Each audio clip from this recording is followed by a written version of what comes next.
Hello all, welcome to Forest Biology. So today we are going to start the cell, the unit of the life chapter. So let's quickly go through this. All organisms are composed of cells. Some are composed of a single cell and are called as unicellular organisms, while some are composed of many cells which are called as multicellular organisms. Cell is the fundamental structural and functional unit of all the living organisms. Anton von Leeuwenhoek first saw and described a live cell, and Robert Brown later discovered the nucleus. So this is a important, most probable question. Next, moving on to the cell theory, Schleiden and Squant together formulated the cell theory, and Rudolf Virchow first explained the cells divided and the new cells are formed from the pre-existing cells, that is omnicellular e cellula. So this was given by Rudolf Virchow. So this is an important PYQ and also most probable question. So what is cell theory is all living organisms are composed of cells and products of cells, and the second point is all cells arise from the pre-existing cells. Moving on to the overview of cell. So nucleus contains the chromosomes, which in turn contain the genetic material, which is the DNA. So cells that have a membrane-bound nucleus are called eukaryotic, while the cells which lack a membrane-bound nucleus are called as prokaryotic. In both prokaryotic and eukaryotic cells, a semi-fluid matrix which is called a cytoplasm occupies the complete volume of a cell. So the cytoplasm is the main arena of cellular activities in both plant and animal cells. In the eukaryotic cell, we have certain membrane-bound distinct structures which are called as organelles, like the endoplasmic reticulum, Golgi complex, lysosome, mitochondria, microbodies, and vacuoles. So these uh, organelles are membrane bound organelles, so you should know this name. They may give in match the following, or also they may ask how many of the given below are membrane bound, like that. So prokaryotic cells doesn't have membrane bound organelles. So ribosomes are non-membrane bound organelles which is found in both prokaryotic and eukaryotic. Ribosomes are found not only in the cytoplasm but also in chloroplast in the plants, and also mitochondria and on rough ER, that is rough endoplasmic reticulum. Animal cells contain another non-membrane bound organelle which is called a centrosome. So this is useful in cell division. Next, mycoplasma is the smallest living cells, which is around 0.3 micrometer in length, while bacteria is 3 to 5 micrometer. Largest isolated single cell is the egg of an ostrich, and among multicellular organism, human red blood cell RBC is around 7 micrometer in diameter. So they may ask you to arrange these in the increasing or decreasing order of the diameter. So this is also most probable question. Next, prokaryotic cells. The prokaryotic cells are represented by bacteria, blue-green algae, mycoplasm, and PPLO. PPLO full form is pleuropneumonia-like organisms. So this is also important full form. They are generally smaller and multiply more rapidly than the eukaryotic cells. There are four basic shapes of bacteria, that is Bacillus, Coccus, Vibrio, and Spirillum, which are rod-like, spherical, comma, and spiral respectively. All the prokaryotes have a cell wall surrounding the cell membrane except in mycoplasm. So in mycoplasm they do not have a cell wall. There is no well-defined nucleus. The genetic material is basically naked. That means it is not enveloped by a nuclear membrane. In addition to the genomic DNA, many bacteria have small circular DNA which is outside the genomic DNA, and these smaller DNA is called as plasmid. Nuclear membrane is found in eukaryotes. No organelles like the ones in eukaryote are found in prokaryote except the ribosome. Prokaryote has something unique in the form of inclusions. A specialized differentiated form of cell membrane called a mesosome is a characteristic of a prokaryote. So mesosome is present in prokaryote. So this is they are essentially enfoldings of the cell membrane. Moving on to the cell envelope and its modification. The cell envelope consists of a tightly bound three-layered structure, that is the outermost glycocalyx, then the cell wall, then the plasma membrane. So you need to remember the order from outer to inner: glycocalyx, cell wall, plasma membrane. And bacteria can be classified into two groups based on the staining procedure based on the differences in the cell envelope, through which you will have gram positive and gram negative bacteria. That means if they take up the gram stain, they are called as gram positive, and if they do not take up the gram stain, it is called as gram negative bacteria. Glycocalyx differs in composition, thickness among different bacteria. It could be a loose sheath called slime layer in some, while it may be a thick and tough called capsule. So if it is loose, it is called slime layer, whereas if it is thick and tough, it's called as capsule. The cell wall determines the shape of the cell and provides a strong structural support to prevent the bacterium from bursting or collapsing. A special membranous structure which is called as mesosome, which is formed by the extension of plasma membrane into the cell. So these extensions are in the form of vesicles, tubules or lamellae, and they help in the cell wall formation, DNA replication and distribution to the daughter cells. They also help in respiration secretion process to increase the surface area of the plasma membrane enzymatic content. In some prokaryotes like cyanobacteria, there are membranous extensions into the cytoplasm, which is also called as chromatophores. These chromatophores contain the pigment. And bacteria, if it is motile, they have a thin filamentous extension from their cell wall, which is called as flagella. And the flagella is divided into three parts: filament, hook, and basal body. If, beside flagella, pili and fimbriae are also the surface structures, but they do not have any function in the motility. That means movement. So pili are the elongated tubular structures which is made up of special protein, while fimbriae are small bristle-like fibers sprouting out of the cell. Next is the ribosome and the inclusion body. So ribosomes are made up of two subunits, which is 50S and 30S. When present together form 70S prokaryotic ribosomes. You should not add both, like 50 and 30, it should be 80S, but it is 70S when they are together formed. Ribosomes are the site of protein synthesis. Several ribosomes are attached to a single mRNA and form a chain which is called as polyribosome or polysome. This is a PYQ. Many times this have been repeated and also a most probable question. Ribosomes of a polysome translate the mRNA into proteins. Next is the inclusion body. What is inclusion body?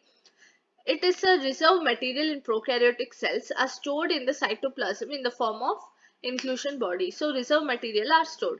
These are not bound by any membrane system and lie free in the cytoplasm. Gas vacuoles are found in blue, green and purple and green photosynthetic bacteria. So this is important. Eukaryotic cells. The eukaryotes include all the protists, plants, animals, and fungi. Eukaryotic cells possess an organized nucleus with a nuclear envelope. Plant and animal cells are different as the former possess the cell wall, plastids, and a large central vacuole which are absent in the animal cells. So plant cells have these.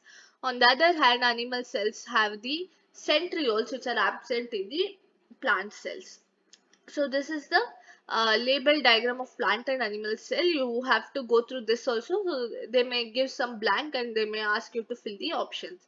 Now is the cell membrane. So cell membrane is mainly composed of the lipids and proteins. So the major lipids are phospholipids that are arranged in a bilayer. If you can see, they are arranged in bilayer. Also, the lipids are arranged within the membrane with the polar head towards the outer side and the hydrophobic tail towards the inner side. So you should know this. Hydrophobic means it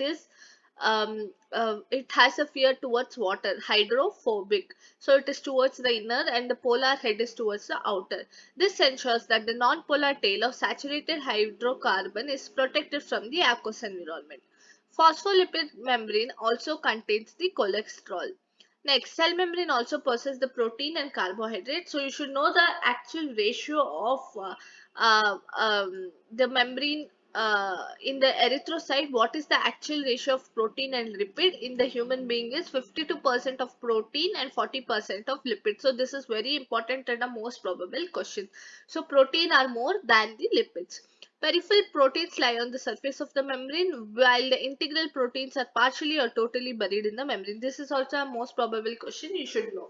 So peripheral lies in the on the surface of the integral on the surface, while the integral protein lies partially or totally buried in the membrane.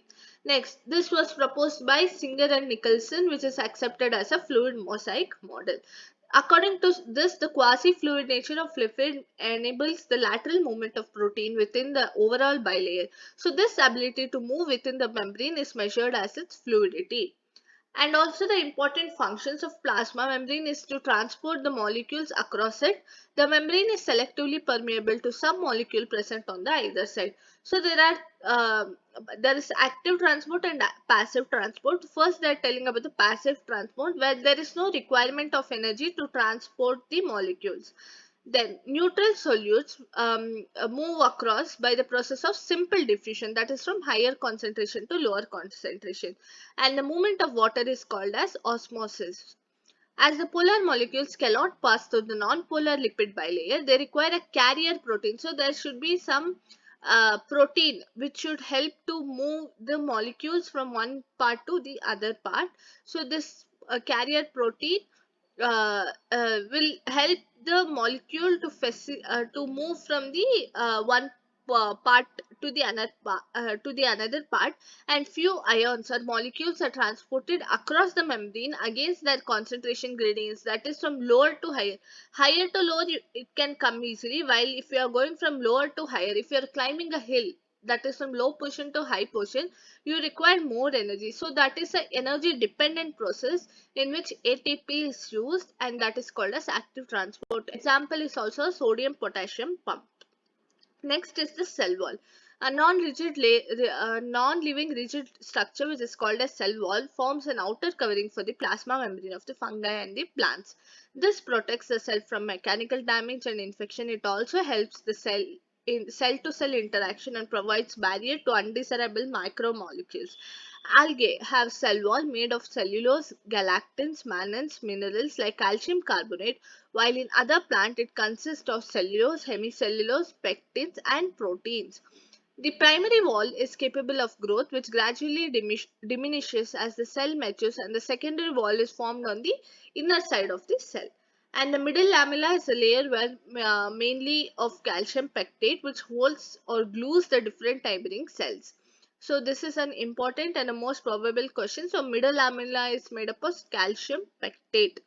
The cell wall and middle lamella may be transferred by plasmodesmata, which connects the cytoplasm of the neighboring cells.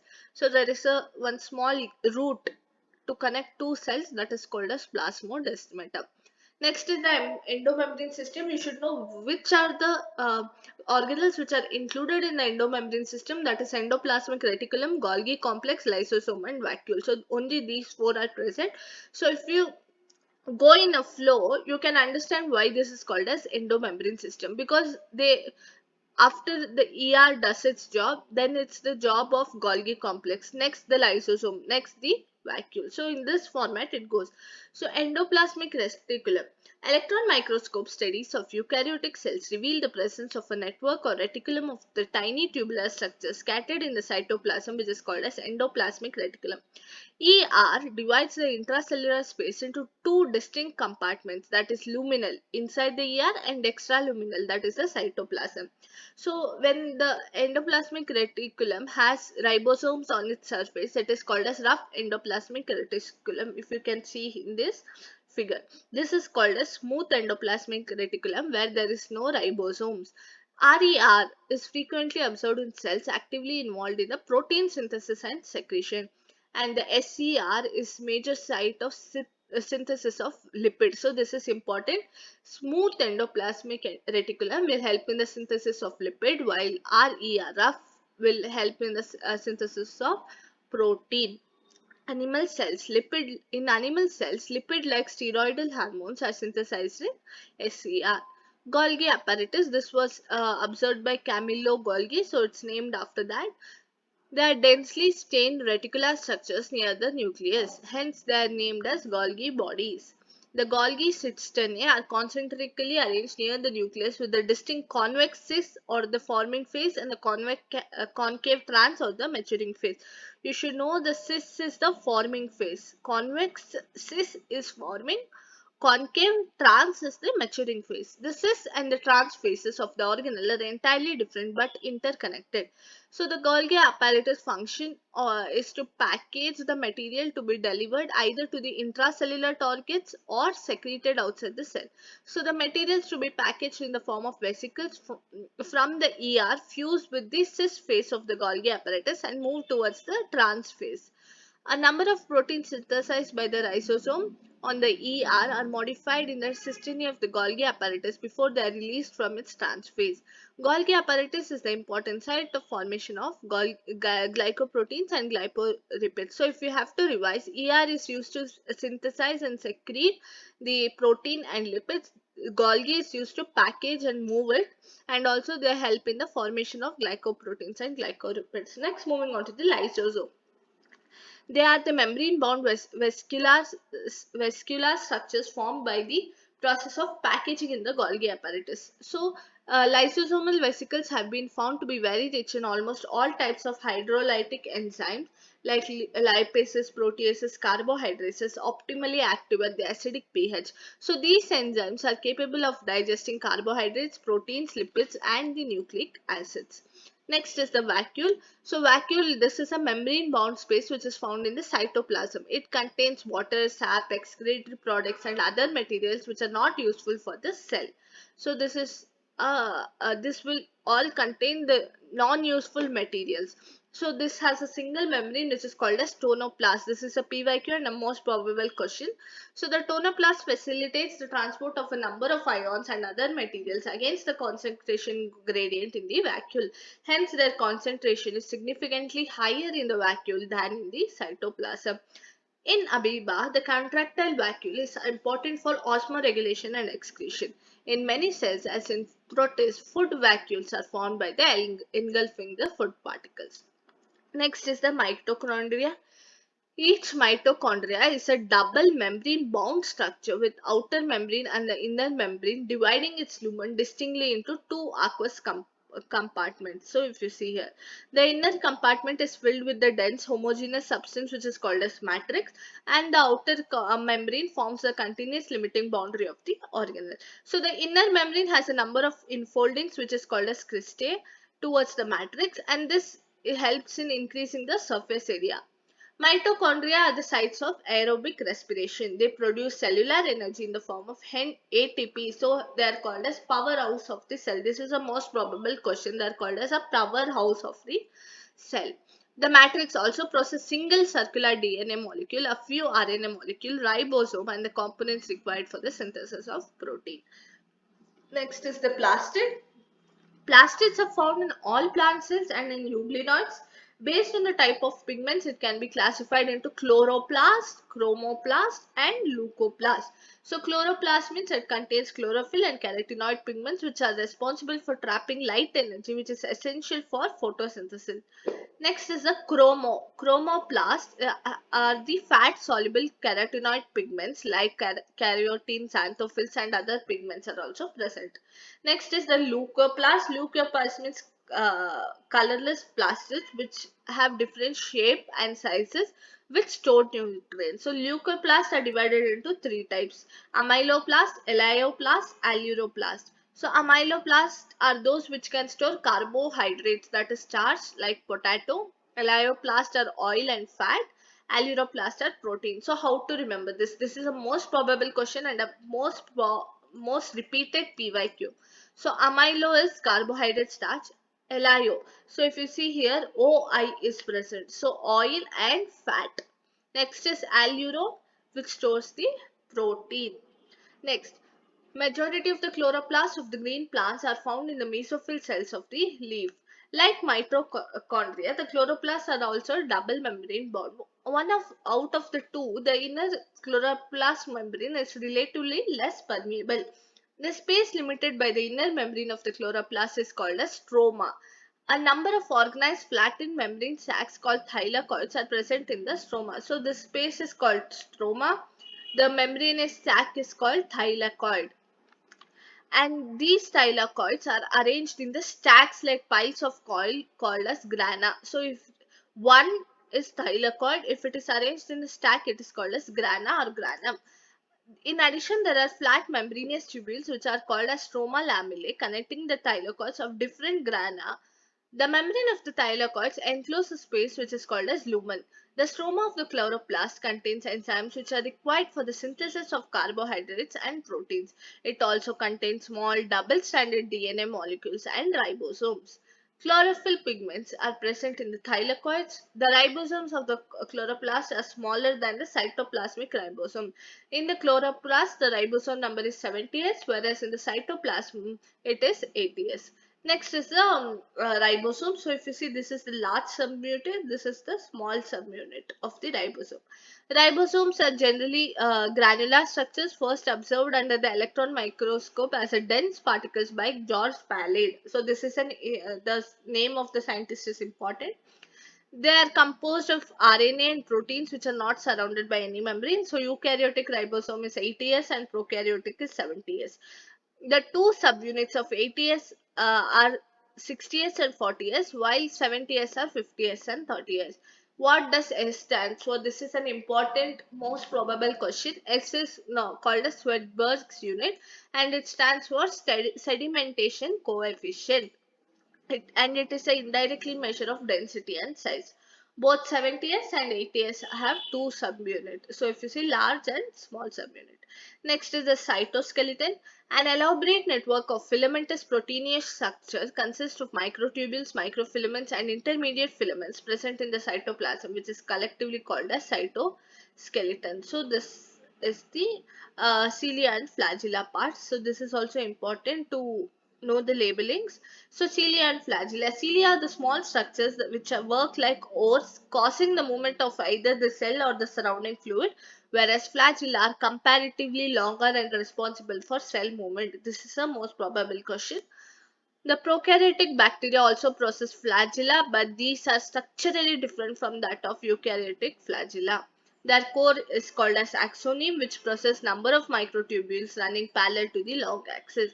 Such an arrangement of axonemal microtubules is called 9 plus 2 array. So if you see here, there are 9 bundles here and 2 here. So 9 plus 2 array. The central tubules are connected by bridges and is also enclosed by a central sheet which is connected to one of the tubules of each peripheral doublets by a radial spoke. There are 9 radial spokes and the peripheral doublets are also interconnected by linkers. Both the uh, coelom and the flagellum emerge from the centriole-like structure which is called as basal bodies. Next is the centrosome and the centriole. Centrosome is an organelle usually containing two cylindrical structure which is called as centrioles. Both the centrioles in a centrosome lie perpendicular to each other in which each has an organization like a cartwheel made up and it is made up of 9 evenly spaced peripheral fibrils of tubulin protein and each of the peripheral fibril is a triplet. So there are 9 and each is a triplet. So the adjacent triplet are also linked.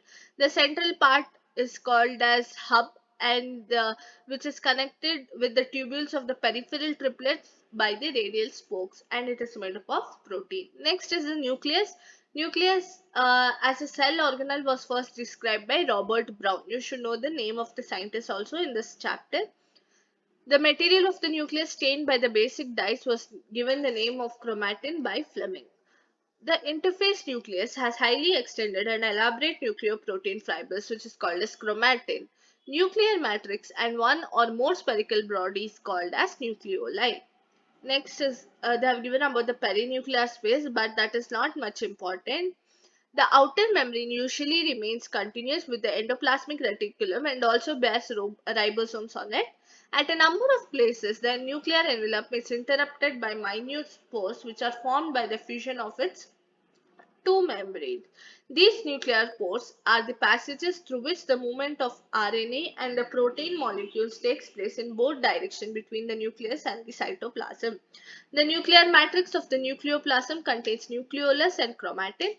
It is a site for active ribosomal RNA synthesis. Larger and more numerous nuclei are present in the cells actively carrying out the protein synthesis. Next is about the chromosomes.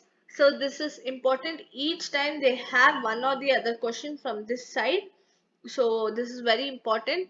Chromatin contains DNA in some basic proteins which are called as histones. Some non-histone proteins and also RNA are also present. A single human cell has approximately 2-meter long thread of DNA distributed among its 46 chromosomes, that is 23 pairs.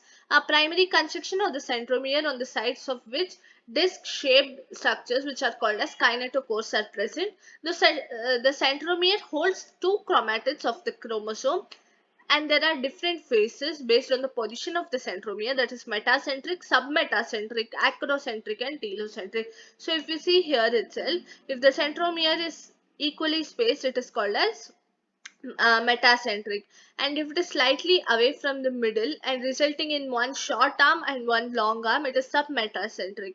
If it is very close to its end, it is called as acrocentric, and the later one is called as telocentric, where it is has a terminal centromere. A non-staining secondary constriction at a constant location is present on few of the chromosomes. So this gives an appearance of a small fragment which is called as satellite. Microbodies. Many membrane-bound minute vesicles called microbodies that contain various enzymes are present in both plant and animal cells. So this is all about this chapter. Please like, share and subscribe so that you don't miss out any notification. Thank you all, and please wait for the next chapter. Thank you.